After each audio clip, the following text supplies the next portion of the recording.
अगर मित्रों आप मेरे चैनल पे नए हैं तो कृपया सब्सक्राइब करें और बेल आइकन को जरूर दबा दें। धन्यवाद। तो चलिए मित्रों, वीडियो को शुरू करते हैं। आप लोगों से जैसे कि मैंने कहा था कि मैं आप लोगों को वापस सुधा सागर सुनाऊंगा श्रीमद् भागवत, क्योंकि आप लोगों के व्यू अच्छे आए इसलिए आप लोग इंटरेस्टेड हैं। तो मैंने कहा आप लोगों को कथा सुनाई जाए, इसलिए जब मैं सुना रहा था विष्णु पुराण सरल हिंदी भाषा में, श्री विष्णु पुराण, उसको विराम देता हूँ और लंबा विराम देता हूँ और मैं फिर से आप लोगों को सुधा सागर यानी कि श्रीमद् भागवत पुराण सुनाता हूँ। आप इसका पिछला पार्ट देखने के लिए पार्ट 8 देख लीजिएगा, पार्ट 8, जिससे आपको अंदाजा आ जाएगा कि मैंने कहाँ तक सुनाया है। फिर भी मैं थोड़ा पीछे से चल रहा हूँ जिसमें आप लोगों को याद रहे। भक्ति बोली, मैं कलयुग में नष्ट प्राय हो गई थी, आपने कथा अमृत से सींचकर मुझे फिर पुष्ट कर दिया है। अब आप यह बतलाइए कि मैं कहाँ रहूं। यह सुनकर सनकादि ने उससे कहा, तुम भक्तों को भगवान का स्वरूप प्रदान करने वाली, अनन्य प्रेम का संपादन करने वाली और संसार रोगों का निर्मूल करने वाली हो, अतः तुम धैर्य धारण करके नित्य निरंतर विष्णु भक्तों के हृदय में निवास करो। ये कलयुग के दोष भले ही सारे संसार पर अपना प्रभाव डालें, किंतु वहाँ तुम पर इनकी दृष्टि नहीं पड़ सकेगी। इस प्रकार उनकी आज्ञा पाते ही भक्ति तुरंत भक्त भगवान के भगवत भक्तों के हृदयों में जा विराजी, जिनके हृदय में एकमात्र श्रीहरि की भक्ति का निवास था।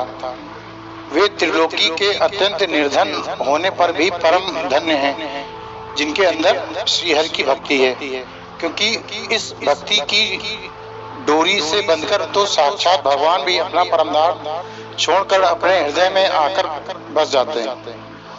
अपने भक्तों के हृदय में वो अपना परमधाम छोड़कर आके बस जाते हैं भक्ति के लिए। भूलोक में यह भागवत साक्षात परब्रह्म का विग्रह है। इस की महिमा कहाँ तक वर्णन करें, इसका आश्रय लेकर इसे सुनाने से तो सुनने और सुनाने वाले दोनों ही भगवान श्री कृष्ण की समता प्राप्त कर लेते हैं। अतः इसे छोड़कर अन्य धर्मों से क्या प्रयोजन। अब चौथा अध्याय शुरू हो रहा है। ये गोकर्ण की कथा है। गोकर्णोपाख्यान प्रारंभ। सूत जी कहते हैं, मुनिवर, उस समय अपने भक्तों के चित्त में अलौकिक भक्त का प्रादुर्भाव हुआ देख भक्त वत्सल श्री भगवान अपना धाम छोड़कर वहां पधारे। उनके गले में वनमाला शोभा पा रही थी। श्री अंग सजल जलधर के समान श्याम वर्ण था, उस पर मनोहर पीतांबर सुशोभित था। कट प्रदेश करधनी की लड़ियों से सुसज्जित था। सिर पर मुकुट की लटक और कानों में कुंडलों की झलक देखते ही बनती थी। वे त्रिभंग ललित भाव से खड़े हुए चित्त को चुराए लेते थे। वक्ष स्तर पर कौस्तुभ मणि दमक रही थी। सारा श्रीअंग हरिचंदन से चर्चित था। उस रूप की शोभा क्या कहें। उसने तो मानो करोड़ों कामदेवों की रूप माधुरी छीन ली थी। वे परमानंद चिंत मूर्ति मधुर मुरलीधर ऐसी अनुपम छवि से अपने भक्तों को निर्मल चित्तों में आविर्भूत हुए। भगवान की नित्य लोक निवासी लीला परिकर उद्रवादि वहां गुप्त रूप से उस कथा को सुनने के लिए आए हुए थे। प्रभु के प्रकट होते ही चारों ओर जय जय हो, जय हो, जय हो, इस तरह की ध्वनि होने लगी। उस समय भक्ति रस का अद्भुत प्रभाव चला। बार बार अबीर, गुलाल और पुष्पों की वर्षा तथा शंख ध्वनि होने लगी। उस सभा में जो लोग बैठे थे उन्हें अपने देह, गेह और आत्मा की भी कोई सुध बुध न रही। उनकी ऐसी तन्मयता देखकर नारद जी कहने लगे, मुनीश्वर गण, आज सप्ताह श्रवण की मैंने यह बड़ी ही अलौकिक महिमा देखी। यहाँ तो जो बड़े मूर्ख, दुष्ट और पशु पक्षी भी थे वे सभी अत्यंत निष्पाप हो गए हैं। अतः इसमें संदेह नहीं कि कलिकाल में चित्त की शुद्धि के लिए इस भगवत कथा के समान मर्त्यलोक में पाप पुंज का नाश करने वाला कोई दूसरा पवित्र साधन नहीं है। मर्त्यलोक मतलब मृत्यु लोक यानी कि पृथ्वी। मुनिवर, आप लोग बड़े कृपालु हैं। आपने संसार के कल्याण का विचार करके यह बिल्कुल निराला ही मार्ग निकाला है। आप कृपया यह तो बतलाइए कि इस कथा रूप सप्ताह यज्ञ के द्वारा संसार में कौन कौन लोग पवित्र हो जाते हैं। सनकादि ने कहा, जो लोग सदा तरह तरह के पाप किया करते हैं, निरंतर दुराचार में ही तत्पर रहते हैं और उल्टे मार्गों से चलते हैं तथा जो क्रोधाग्नि से जलते रहने वाले हैं, कुटिल और काम परायण हैं, वे सभी इस कलयुग में सप्ताह यज्ञ से पवित्र हो जाते हैं। जो सत्य से च्युत यानी कि सत्य से अलग हैं, माता पिता की निंदा करने वाले हैं, तृष्णा के मारे व्याकुल हैं, आश्रम धर्म से रहित हैं, दंभी हैं यानी कि दिखावटी हैं, दिखावा करने वाले हैं, दूसरों की उन्नति देखकर कुढ़ने वाले हैं यानी कि ईर्ष्या करने वाले हैं, दूसरों को दुख देने वाले हैं, और वे भी कलयुग में सप्ताह यज्ञ से पवित्र हो जाते हैं। और वो भी कलयुग में सप्ताह यज्ञ से पवित्र हो जाते हैं। जो मंद्रापान, ब्रह्म हत्या, सुवर्ण की चोरी, गुरु स्त्री गमन यानी कि गुरु की स्त्री के साथ गलत व्यवहार करने वाला और विश्वासघात करने वाला, ये 5 महान पाप हैं। जो ये महान पाप करने वाले हैं, छद्म परायण, क्रूर, पिशाचों के समान निर्दयी, ब्राह्मणों के धन से पुष्ट होने वाले और व्यभिचारी हैं, वे भी कलयुग में सप्ताह यज्ञ से पवित्र हो जाते हैं। जो दुष्ट आग्रह पूर्वक सर्वदा मन, वाणी या शरीर से पाप करते रहते हैं, दूसरे के धन से ही पुष्ट होते हैं तथा मलिन मन और दुष्ट हृदय वाले हैं, वे भी कलयुग में सप्ताह यज्ञ से पवित्र हो जाते हैं। नारद जी, अब हम तुम्हें इस विषय में एक प्राचीन इतिहास सुनाते हैं। इसके सुनने से ही सब पाप नष्ट हो जाते हैं, इसलिए इसे ध्यान पूर्वक सुनिए। पूर्व काल में तुंगभद्रा नदी के तट पर एक अनुपम नगर बसा हुआ था। वहाँ सभी वर्णों के लोग अपने अपने धर्मों का आचरण करते हुए सत्य और सत्कर्मों में तत्पर रहते थे। उस नगर में समस्त वेदों के विशेषज्ञ और श्रौत स्मार्त कर्मों में निपुण एक आत्मदेव नामक ब्राह्मण रहता था। वह साक्षात दूसरे सूर्य के समान तेजस्वी था। वह धनी होने पर भी भिक्षाजीवी था।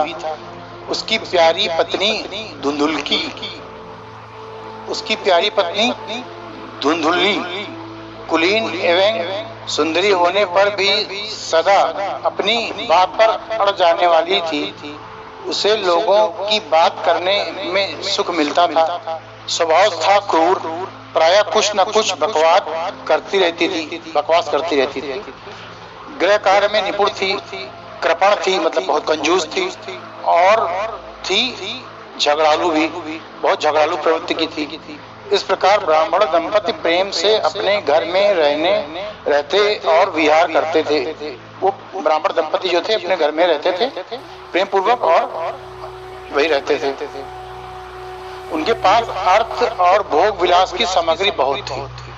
घर द्वार भी सुंदर थे, परंतु उससे उन्हें सुख नहीं था।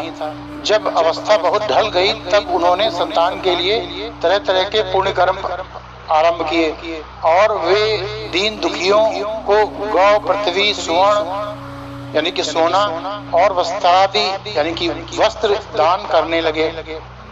इस प्रकार धर्म मार्ग में उन्होंने अपना आधा धन समाप्त कर दिया, तो भी उन्हें पुत्र या पुत्री किसी का भी मुख देखने को नहीं मिला। इसलिए अब वह ब्राह्मण बहुत ही चिंतातुर रहने लगा।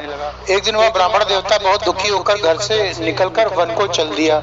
दोपहर का समय था, उसे प्यास लगी, इसलिए वह एक तालाब पर आया। संतान के अभाव के दुख ने उसके शरीर को बहुत सुखा दिया था, इसलिए थक जाने के कारण जल पीकर वह वहीं बैठ गया। 2 घड़ी बीतने पर वहां एक सन्यासी महात्मा आए। जब ब्राह्मण देवता ने देखा कि वे जल पी चुके हैं, तब उनके पास गया और चरणों में नमस्कार करने के बाद सामने खड़े होकर लंबी लंबी सांसें लेने लगा। सन्यासी ने पूछा, कहो ब्राह्मण देवता, रोते क्यों हो? ऐसी तुम्हें क्या भारी चिंता है? तुम जल्दी ही मुझे अपने दुख का कारण बतलाओ। ब्राह्मण ने कहा, महाराज, मैं अपने पूर्व जन्म के पापों से संचित दुख का क्या वर्णन करूं? अब मेरे पितर मेरे द्वारा दी हुई जलांजलि के जल को अपनी चिंता जनित सांसें से कुछ गर्म करके पीते हैं। जल को अपनी चिंता जनित सांस से कुछ गर्म करके पीते हैं। देवता और ब्राह्मण मेरा दिया हुआ प्रसन्न मन से स्वीकार नहीं करते हैं। संतान के लिए मैं इतना दुखी हो गया हूँ कि मुझे सब सुना ही सुना दिखाई देता है। मैं प्राण त्यागने के लिए आया हूँ।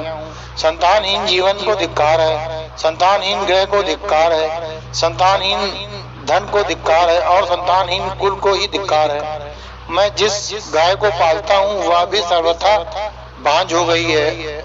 जो पेड़ लगता है उस पर भी फल फूल नहीं लगते। मेरे घर में जो फल आता है वह भी बहुत जल्दी सड़ जाता है। जब मैं ऐसा अभागा और पुत्रहीन हूँ, तब फिर मैं जीवन को ही रखकर क्या करूँगा? यूँ कहकर वह ब्राह्मण दुख से व्याकुल हो उस सन्यासी महात्मा के पास फूट फूट कर रोने लगा। तब उन यतिवर के हृदय में एक बड़ी करुणा उत्पन्न हुई। वे योगनिष्ठ थे। उन्होंने अपनी ललाट की रेखाएं देखकर सारा वृत्तांत जान लिया। उन्होंने उसके ललाट की रेखाएं देखकर सारा वृत्तांत जान लिया और फिर उसे विस्तार पूर्वक कहने लगे। सन्यासी ने कहा, ब्राह्मण देवता, इस प्रजा प्राप्ति का मोह त्याग दो। कर्म की गति प्रबल है। विवेक का आश्रय लेकर संसार की वासना छोड़ दो।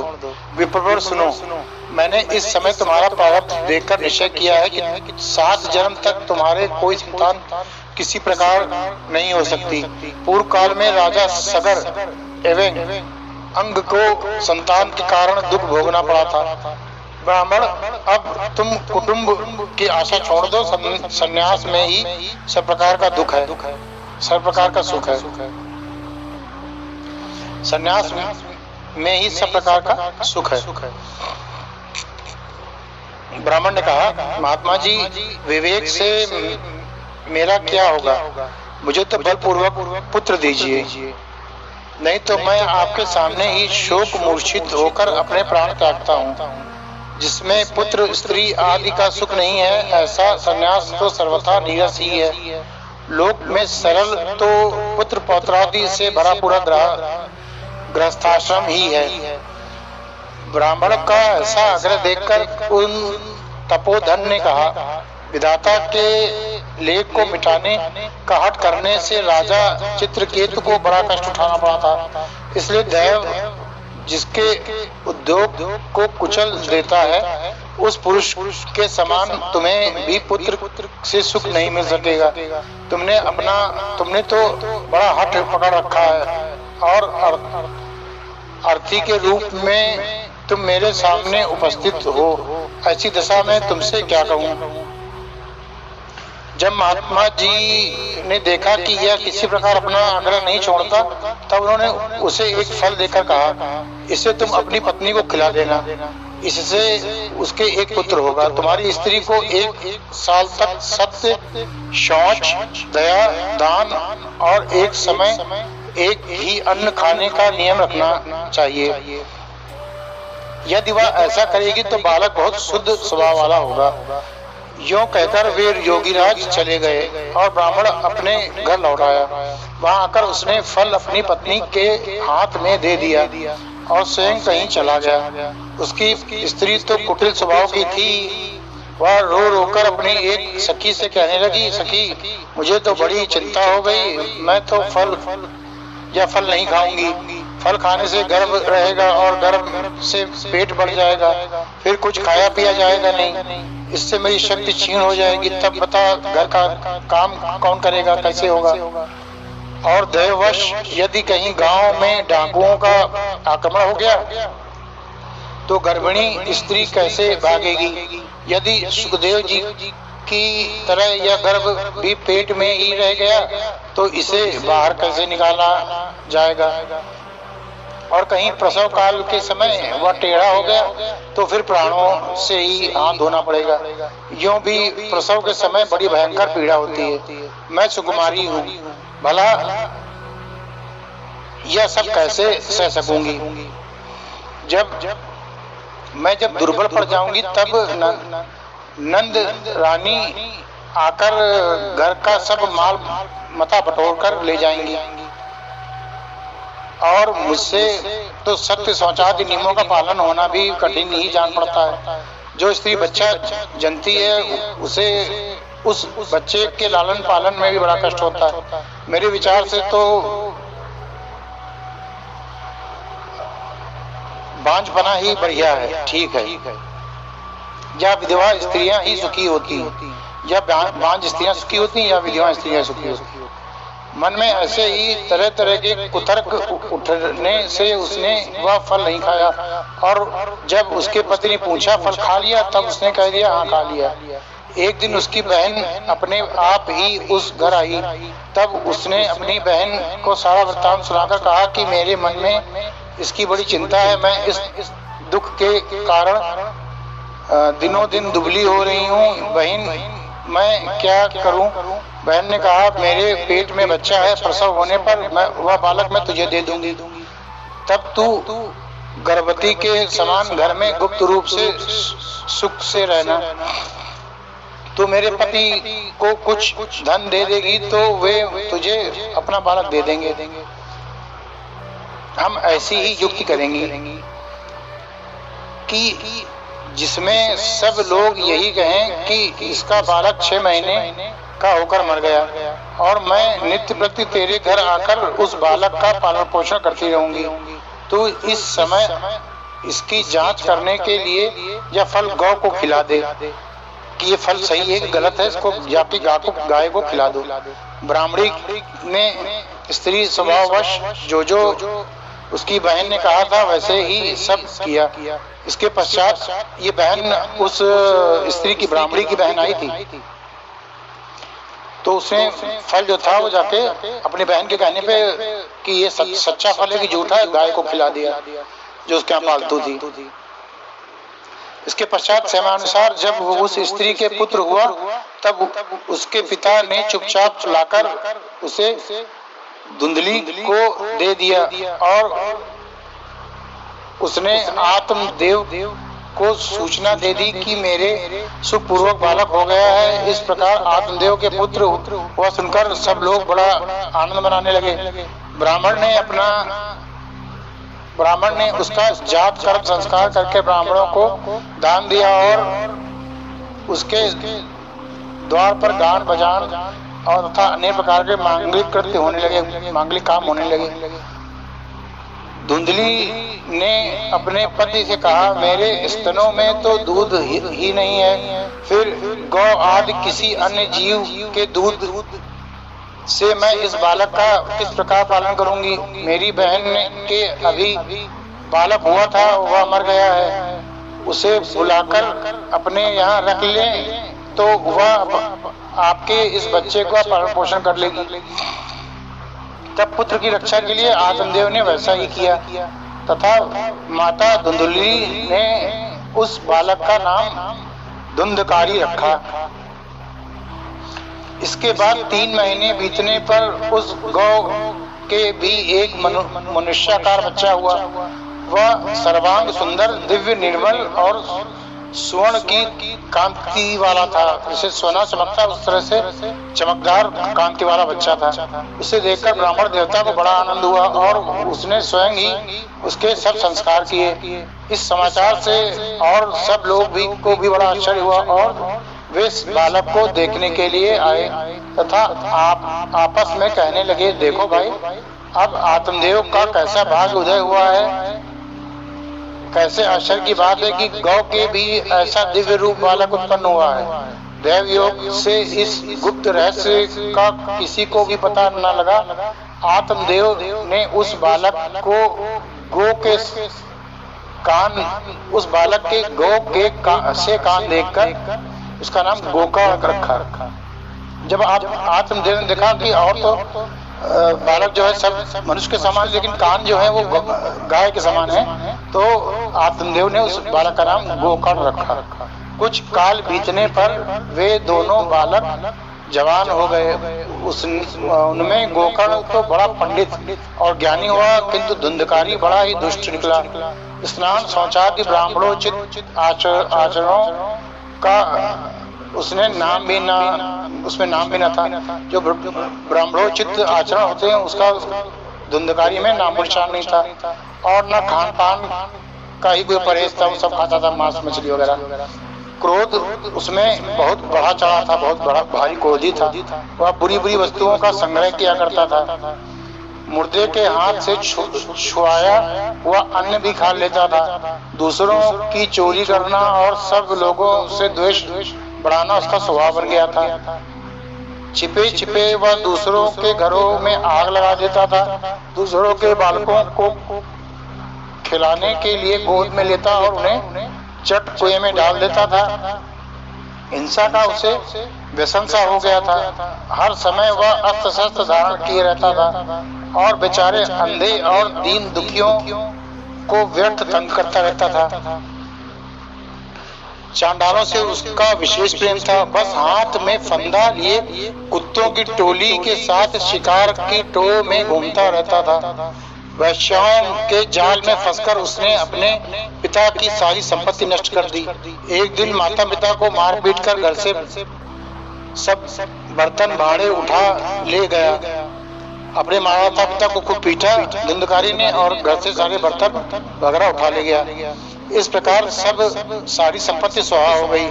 तब उसका कृपण पिता फूट फूट कर रोने लगा और बोला, इससे तो इसकी माँ को बांझ रहना ही अच्छा था। कुपुत्र तो बड़ा ही दुखदायी होता है। अब मैं क्या करूं, मैं कहाँ रहूं, कहाँ जाऊं, मेरे इस संकट को कौन काटेगा।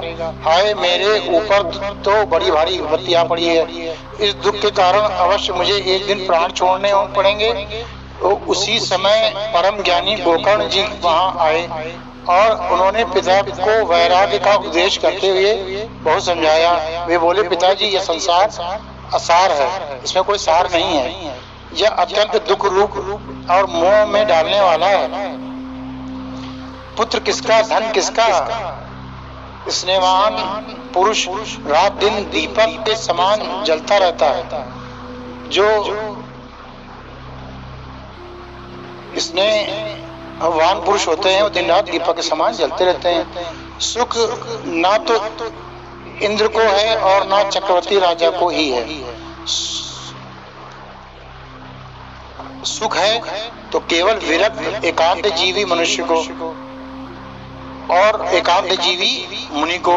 यह मेरा पुत्र है, इस अज्ञान को छोड़ दीजिए कि यह मेरा पुत्र है। धुंधकारी मेरा पुत्र है, इस अज्ञान को छोड़ दीजिए।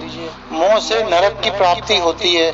यह शरीर तो नष्ट होगा ही, इसलिए यह सब छोड़कर वन में चले जाइए। गोकर्ण के वचन सुनकर आत्मदेव वन में जाने के लिए तैयार हो गया और उससे कहने लगा, बेटा, वन में रहकर मुझे क्या करना चाहिए, यह मुझसे विस्तार पूर्वक कहो। मैं बड़ा मूर्ख हूँ।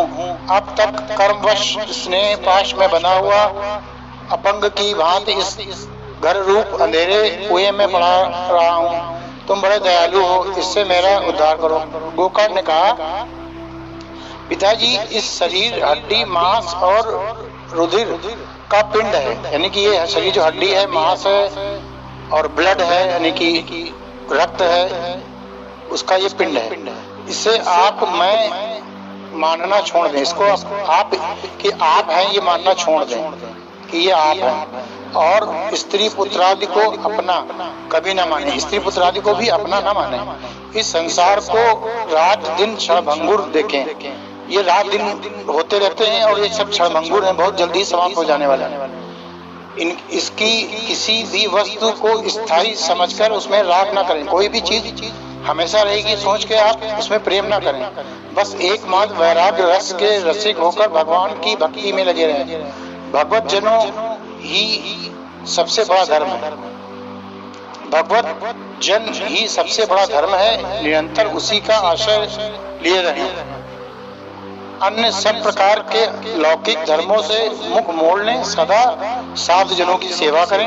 भोगों की लालसा को पास न फटकने दें तथा जल्दी से जल्दी दूसरों के गुण दोषों का विचार करना छोड़ दें। एकमात्र भगवत सेवा और भगवान की कथाओं के रस का ही पान करें। इस प्रकार पुत्र की वाणी से प्रभावित होकर आत्मदेव ने घर छोड़ दिया और वन की यात्रा की।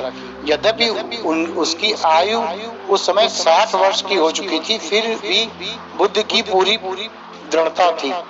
वहाँ रात दिन भगवान की सेवा पूजा करने से और नियम पूर्वक भागवत दशम स्कंद का पाठ करने से उसने भगवान श्री कृष्णचंद्र जी को प्राप्त कर लिया। ये बड़ा ही चमत्कार हुआ। उसने दशम स्कंद का पाठ किया और भगवान श्री कृष्ण को प्राप्त कर लिया। यहाँ पर चौथा अध्याय समाप्त हो जाता है गोकर्ण कथा का, लेकिन अभी आगे चलेगी कथा गोकर्ण की। वो 5वां अध्याय है जो मैं आपको सुनाऊंगा। उसका नाम होगा धुंधकारी की प्रेत योनि की प्राप्ति और उससे उद्धार। धुंधकारी को प्रेत योनि की प्राप्ति होगी और उससे उसका उद्धार होगा। ये कथा मैं आपको कल सुनाऊंगा। 5वां अध्याय है, जरूर सुनिएगा। लाइक कीजिएगा, सब्सक्राइब कीजिएगा और ये ध्यान से सुनिएगा। आप लोग को इससे अच्छा ज्ञान प्राप्त होगा और जीवन में भी, जीवन के बाद भी अच्छी गति होगी। इतना सुनने के लिए, इतना समय मुझे देने के लिए बहुत बहुत धन्यवाद। यही विराम देता हूँ। धन्यवाद।